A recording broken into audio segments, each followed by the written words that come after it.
മീശപ്പുലിമലയിൽ മഞ്ഞ് പെയ്യുന്നത് കണ്ടിട്ടുണ്ടാവും, പക്ഷെ വീഴുമലയിൽ മഞ്ഞ് പെയ്യുന്നത് കണ്ടിട്ടുണ്ടോ? മഞ്ഞ് പെയ്യും, മഞ്ഞ് പെയ്യൽ കിട്ടും എന്ന് പറഞ്ഞിട്ടാണ് നമ്മൾ പോകാൻ പോകുന്നത്. ഓക്കെ, രാവിലെ ഒരു 6 മണിയാകുമ്പോൾ നമ്മൾ വീട്ടിൽ നിന്ന് ഇറങ്ങി. നമ്മുടെ വീട്ടിൽ നിന്ന് വീഴുമലയ്ക്ക് നിയർലി ഒരു 39 കിലോമീറ്ററിന്റെ ഡിസ്റ്റൻസ് ഉണ്ട്, അതായത് ഒരു മണിക്കൂറിന്റെ ട്രാവൽ. അങ്ങനെ ട്രാവൽ ചെയ്ത് പോയിക്കൊണ്ടിരിക്കുമ്പോൾ പാലക്കാട് ഹൈവേയിൽ നിന്ന് കിട്ടിയ വിഷ്വൽസ് ആണിത്.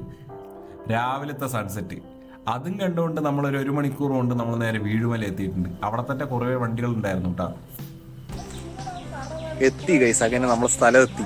ഒരുപാട് വട്ടത്തിരിഞ്ഞ ശേഷം ഇന്ന് മഞ്ഞുണ്ടാവുന്ന പറഞ്ഞാൽ മാട്ട വെയിലാകുന്നു. വണ്ടി ഒരു സൈഡ് ഒതുക്കി വെച്ച ശേഷം നമ്മൾ നേരെ മല കയറാനായിട്ട് പോവാണ്. അപ്പോൾ ഇവിടെ നിന്ന് ഏകദേശം ഒരു 1 കിലോമീറ്റർ ഉള്ളിലോട്ട് പോയാൽ മാത്രമേ മല എത്തുള്ളൂ. ഓക്കെ, അപ്പോൾ അതിന് നമ്മൾ പോയിക്കൊണ്ടിരിക്കുകയാണ്. ഇത് നമ്മൾ പോയത് ജൂൺ 27 ആയിരുന്നു കേട്ടോ. അതിൻ്റെ കോമഡി പാർട്ട് എന്താണെന്നറിയോ? ജൂൺ 26-നും ജൂൺ 28-നും, അതായത് ഞങ്ങൾ പോയതിൻ്റെ തലേ ദിവസവും അതിൻ്റെ പിറ്റേ ദിവസവും അടിപൊളി കോടയും മഞ്ഞും ഉണ്ടായിരുന്നു. ഞങ്ങൾ പോയ ദിവസം മാത്രം മാട്ട വെയിൽ. അല്ലേലും അത് അങ്ങനെയാണല്ലോ, നമ്മൾ കുറേ ആഗ്രഹിക്കും. പക്ഷേ ഈ വഴിയുണ്ട്, ഈ വഴിയുണ്ട്. ഏത് വഴി പോണം? ഈ വഴിയാണെങ്കിൽ ഒരു സ്ലോപ്പൊക്കെ ഉണ്ട്. ഏത് വഴി പോവാം? അല്ല, ഇതിൽ തന്നെ ആയിരിക്കും, ഇനി ഇത് ക്രോസ് ഇട്ടിരിക്കുന്നത് പോവാൻ പാടില്ല എന്നാണോ? അങ്ങനെയൊന്നുമില്ല. ഇവിടെ എന്തോ ബോർഡ് വെച്ചിട്ടുണ്ട്.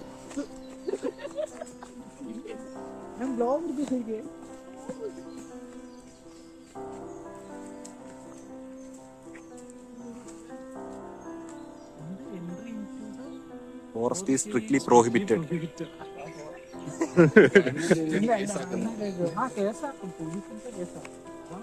ഇനി ഇവിടെ കാട്ടാന അങ്ങനെ വല്ല സാധനങ്ങൾ ഉണ്ടാവോ? പുലിയോ? ഇതന്നെയാണ് വഴി എന്ന് വിചാരിച്ച് നമ്മൾ പോവുകയാണ്. കാരണം ഇങ്ങനെയുള്ള നടപ്പാതകളൊക്കെ മനുഷ്യൻ സൃഷ്ടിച്ചതല്ലേ. ഇതാ മല മല മല മല. അൾട്രാ വൈഡിലിട്ട് എടുക്കുന്നത് നോർമലിൽ എടുക്കുമ്പോൾ ഷേക്ക് വരും എന്ന് പറഞ്ഞിട്ടാണ്. ഓക്കെ, വീഡിയോയിൽ കാണുമ്പോൾ ഈ ഒരു സ്ലോപ്പ് ഉണ്ടെന്നേ ഉള്ളൂ. ഒറിജിനലി നല്ല രീതിക്ക് സ്ലോപ്പ് ഉണ്ട്, നല്ല സ്ലോപ്പ് ഉണ്ട്. അങ്ങനെ നമ്മൾ മലന്റെ അടിവാരത്ത് എത്തിയിട്ടുണ്ട് കേട്ടാ. ഇനി ഇവിടെ നിന്ന് നോക്കുന്ന സമയത്ത് വീഡിയോയിൽ നിങ്ങൾക്ക് ചെറിയൊരു മലയായിട്ടേ കാണുന്നുള്ളായിരിക്കും, പക്ഷേ ഇത് നല്ല രീതിക്ക് തന്നെ സ്ലോപ്പ് ഉണ്ട്. ഇതാണ് ഇവിടെ നിന്ന് നോക്കുമ്പോഴുള്ള പുറം കാഴ്ചകൾ. അപ്പം അതൊക്കെ കണ്ടുകൊണ്ട് നമ്മൾ മല കയറാൻ തുടങ്ങി. ഇതാണ് പകുതി മുകളിൽ കയറിയിട്ടുള്ള വ്യൂ. ഏകദേശം ഇങ്ങനെ ഉണ്ടാവും. സൂര്യൻ നന്നായിട്ട് അവിടെ നിന്ന് വരുന്നുണ്ട്. അതെ, ഒന്നും വിചാരിക്കണ്ട. ഈ റീലിലൊക്കെ നമ്മൾ ഓടിയിട്ട് സ്ലോ മോഡില്ലേ, ആ ഒരു സാധനം പിടിക്കാൻ നോക്കിയതാണ്, പക്ഷേ അത് ഇങ്ങനെയായി. ഇനി അടുത്ത കടമ്പ ഇതാണ്. ഇത് കുറച്ച് അഡ്വഞ്ചറസ് ആണ്, കാരണം ആ ഭാഗത്ത് ഭയങ്കര സ്ലോപ്പാണ്. പിന്നെ എവിടെ ഇടയിൽ കുഴികളൊക്കെ ഇട്ടപ്പോൾ നോക്കി കയറിയില്ലെങ്കിൽ സുഭാഷേ കുട്ടേട്ടാ എന്ന അവസ്ഥയാവും. സച്ചിയേക്കാള് ഡെഡ് ആയി കേട്ടോ.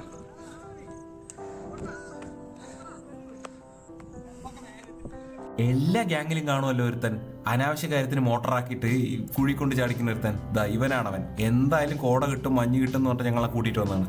എന്നിട്ട് ഇപ്പൊ പറയണ കേട്ടോട്ടാ,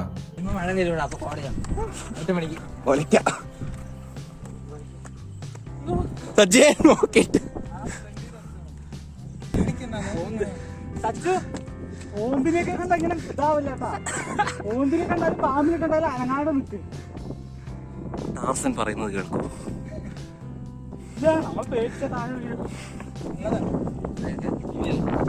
അതൊക്കെ കൊല്ലങ്കോട് മലയാണെന്നാണ് തോന്നുന്നത്. ഈ റീലിലൊക്കെ ആ ഭാഗം കറക്റ്റായി കാണിക്കുന്നുണ്ട്. അപ്പൊ നമ്മൾ ആ ഒരു ഐഡിയ വെച്ചിട്ടാണ് ഇങ്ങോട്ട് കയറിയത്. ഇതാണ് റീലിൽ കാണുന്ന ഉണങ്ങിയ മരം. ഓക്കെ, ഇനി അതും കൂടെ കയറാനുണ്ട്. നമ്മൾ കയറി വരുന്ന സമയത്ത് അവിടുത്തെ തന്നെ 2 പിള്ളേരെ കണ്ടിട്ടുണ്ടായിരുന്നു. അവർ പറയുന്നത് ഇത് നമ്മൾ വൺസ് കയറി കഴിഞ്ഞ് കഴിഞ്ഞാൽ അപ്പുറത്ത് വേറെ 2 മലയും കൂടെ ഉണ്ട്, അതും കൂടെ കയറിയാൽ ഇത് കംപ്ലീറ്റ് ആവുള്ളൂ എന്ന്.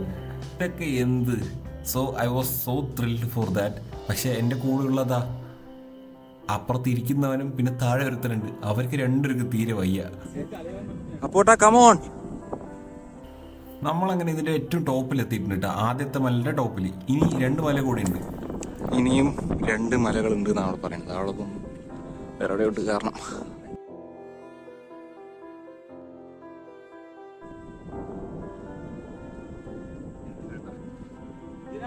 പോണെന്ന് പറയുന്നത്. വായു കൊണ്ട് പറഞ്ഞിട്ട് കാര്യമില്ല, പ്രവർത്തിക്കണം. ചെറുതായിട്ട് 2 മലയുള്ളൂ. ഈ 2 മലയുണ്ട്. ഇത് ഫസ്റ്റ് മല.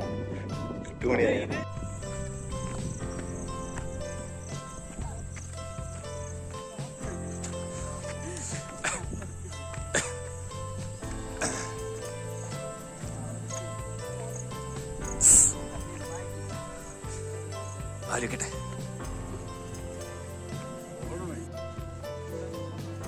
താഴത്തെ പിള്ളേർ പറഞ്ഞത് 3 മലയുണ്ട് ടോട്ടല്. അതിലത്തെ 2ാമത്തെ മലയാണിത്. ഈ ഫോറസ്റ്റ് മുഴുവൻ കാടാണല്ലോ. ഇവിടെ നിന്ന് നേരെ നടന്നു കഴിഞ്ഞാൽ ഒരു പ്ലെയിൻ പാറയായിരിക്കും നമുക്ക് കാണാൻ പറ്റുക. അവിടെ നമ്മൾ കുറച്ച് നേരം റെസ്റ്റ് എടുത്തിട്ടാണ് 2ാമത്തെ മല കയറാൻ തുടങ്ങിയത്. ആ സമയത്ത് നമ്മുടെ പുലിമുരുകൻ 2ന്റെ കഥ സെക്കൻഡ് നന്ദു ഇങ്ങനെ പിടിച്ചിങ്ങനെ നടക്കും. അപ്പൊ അവന് ബോധം ഉണ്ടാവില്ല, ഇങ്ങനെ നടക്കണം. ലാസ്റ്റ് കിച്ച് ബാക്കി നോക്കുമ്പോ നന്ദുവിനെ കാണില്ല, കാട് ഇളകുണ്ടാവും. അയ്യോ ആവും ഇതിനെ വിളിച്ചിട്ട് വിറക്കി ഇങ്ങനെ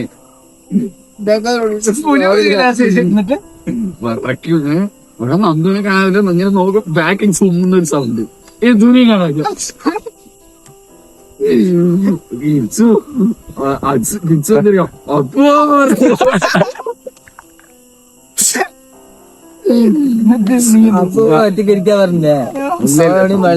ഭാര്യയും ഭർത്താവാണ്. ബാക്കിലുള്ളവനെ ഭാര്യയും ഫ്രണ്ടിലുള്ളവനെ ഭർത്താവും പുള്ളി കുടിച്ചു. കിച്ച് ഓടി വരും. അതിന് ഇവര് രണ്ടുപേരും സത്തല്ലോ. അപ്പൊ പുലിക്ക് ക്രൈസ് കഴിഞ്ഞു. ഓടിയവനെ പിടിക്കണം പറഞ്ഞ രണ്ടും കൂടി സിനിമയിലൊക്കെ കാണില്ലേ, രണ്ടും കൂടി ഓടി വരുന്നത്.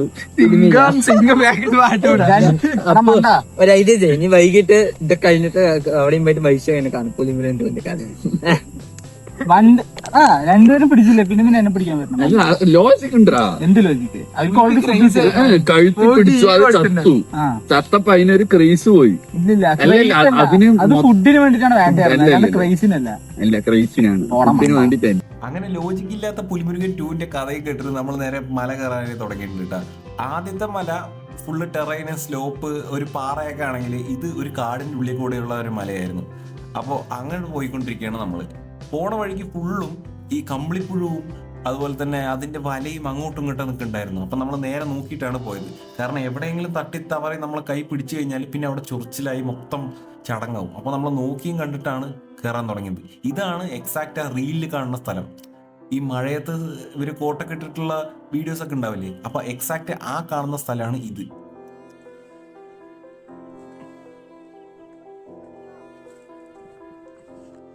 ഇവിടെ പ്ലെയിനാ, വാ കറക്റ്റ് പ്ലെയിന്, വാ തണുപ്പുണ്ട്, വാ. ഇതിനൊരു അന്ത്യമില്ലേ? ഇതാ അടുത്ത് എന്തത്? ഇത് നല്ല കേട്ടോ.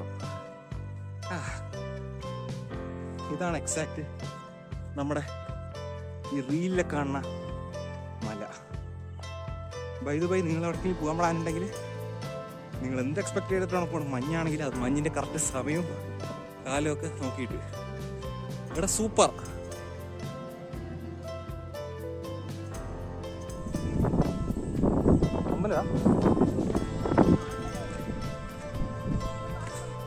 അതാണ് രാഘവ ലോറൻസിന്റെ കാഞ്ചന.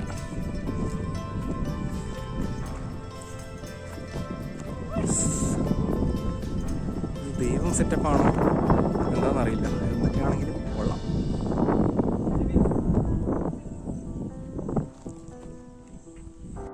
അപ്പൊ 2ാമത്തെ മലയുടെ അവിടെ കുറച്ച് നേരം നിന്നതിന് ശേഷം നമ്മൾ 3ാമത്തെ മല കയറാൻ പോകണം. ഇതാണ് സാധനം. കാണുമ്പോൾ ചെറുതാണെങ്കിലും അത് കയറാൻ നല്ല പണിയുണ്ട്. കാരണം അത്യാവശ്യം നല്ല സ്ലോപ്പ് ഉണ്ട് കേട്ടോ. അത് നമ്മൾ കയറാൻ തുടങ്ങിയപ്പോഴാണ് ഇതിന്റെ കാര്യം മനസ്സിലായത്. നമ്മൾ രാവിലെ വണ്ടി വെച്ച സമയത്ത് അവിടെ കുറെ സ്കൂട്ടർ കണ്ടിട്ടുണ്ടായതല്ലേ, ആ ആൾക്കാർ നമ്മൾക്കാളും മുന്നേ വന്നവരാണ്.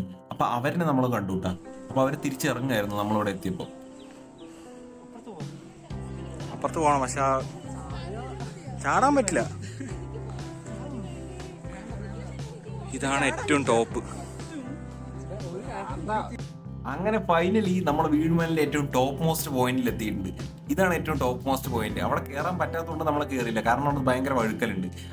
നമ്മൾ അവിടെ നിന്ന് തിരിച്ച് 2ാമത്തെ മലയിലെത്തി കുറച്ച് നേരം റെസ്റ്റ് എടുക്കാൻ പോകണം. കാരണം രാവിലെ ഒന്നും കഴിച്ചിട്ടില്ല. അപ്പോൾ കുറച്ച് നേരം റെസ്റ്റ് എടുത്തിട്ട് നേരെ താഴെ പോയി വല്ലതും കഴിക്കാന്നുള്ള പ്ലാനിലാണ്. കുറച്ച് നേരം അവിടെ ഇരുന്നതിന് ശേഷം നമ്മൾ നേരെ തിരിച്ചിറങ്ങാനായിട്ട് തുടങ്ങി. തിരിച്ചിറങ്ങുന്നതായിരുന്നു ഏറ്റവും പാട്. കാരണം ഭയങ്കര സ്ലോപ്പ് ആയതുകൊണ്ട് അങ്ങനെ പോയി കഴിഞ്ഞാൽ പോയി. അപ്പോൾ നമ്മൾ നോക്കി കണ്ട് ഇങ്ങനെ നിരങ്ങിയിട്ടൊക്കെയാണ് താഴെ ഇറങ്ങിയത്. രാവിലെ ഒരു 7 മണിക്ക് കയറാൻ തുടങ്ങി, രാവിലെ ഒരു 9:30 ആകുമ്പോഴേക്കും പരിപാടി തീർത്ത്. അങ്ങനെ താഴെ ഇറങ്ങിയിട്ട് എവിടെ നല്ല ഫുഡ് കിട്ടും നോക്കിയപ്പോൾ ഇരട്ടക്കുളം സിഗ്നലിൻ്റെ അടുത്ത് ഒരു ഹോട്ടലിൽ അടിപൊളി പൊറോട്ടയും ബീഫ് കിട്ടുമെന്ന് പറഞ്ഞു. അപ്പം നമ്മൾ നേരെ അങ്ങോട്ട് പോയിരിക്കുകയാണ് അവിടുത്തെ ഫുഡ് കഴിക്കാനായിട്ട്. നമ്മളിവിടെ വന്ന് നല്ല പൊറോട്ടയും നല്ല ബീഫ് കറിയും പറഞ്ഞു. പക്ഷേ രാവിലെ ഒരു 9:30 9:45 ആയതുകൊണ്ട് ബീഫ് ആയിട്ടില്ല, പകരം ചിക്കനേ ഉള്ളൂ പറഞ്ഞുകൊണ്ട് നമ്മളെല്ലാവരും ഒരു 3 പൊറോട്ടയും ചിക്കനും കൂടെ പറഞ്ഞു. അടിപൊളി സാധനം വിത്ത് ചായയും കൂടെ കുടിച്ചു. യെസ്, അവിടെ നിന്ന് ഒരു ബായും പറഞ്ഞ് നമ്മൾ നേരെ ഇനി വീട്ടിലേക്ക്. അപ്പോൾ അത്രേ ഉള്ളൂ, ബായ്.